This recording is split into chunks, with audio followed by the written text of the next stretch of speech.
worship in the earthly tabernacle. Now the first covenant had regulations for worship and also an earthly sanctuary.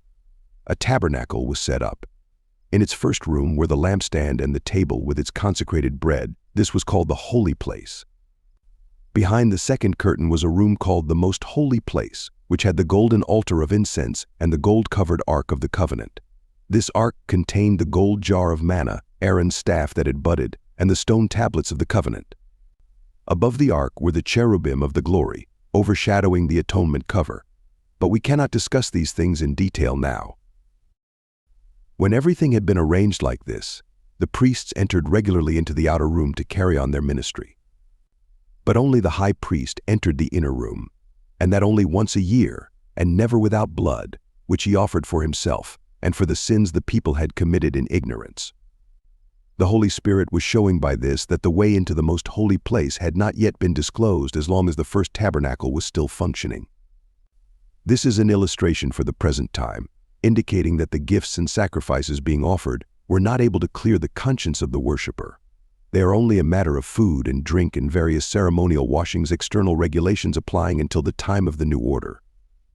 The blood of Christ. But when Christ came as high priest of the good things that are now already here, he went through the greater and more perfect tabernacle that is not made with human hands, that is to say, is not a part of this creation. He did not enter by means of the blood of goats and calves, but he entered the most holy place once for all by his own blood, thus obtaining eternal redemption. The blood of goats and bulls and the ashes of a heifer sprinkled on those who are ceremonially unclean sanctify them so that they are outwardly clean. How much more, then, will the blood of Christ, who through the eternal Spirit offered himself unblemished to God, cleanse our consciences from acts that lead to death, so that we may serve the living God? For this reason Christ is the mediator of a new covenant, that those who are called may receive the promised eternal inheritance now that he has died as a ransom to set them free from the sins committed under the first covenant.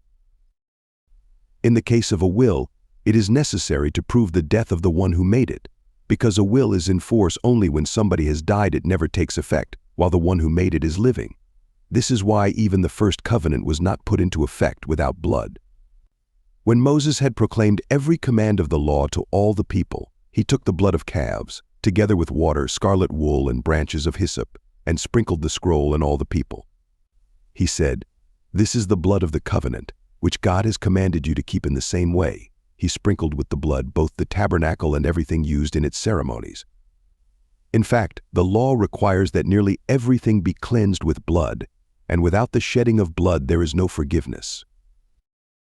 It was necessary, then, for the copies of the heavenly things to be purified with these sacrifices, but the heavenly things themselves with better sacrifices than these.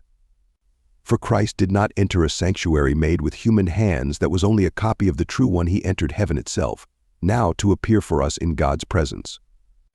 Nor did he enter heaven to offer himself again and again, the way the high priest enters the most holy place every year with blood that is not his own.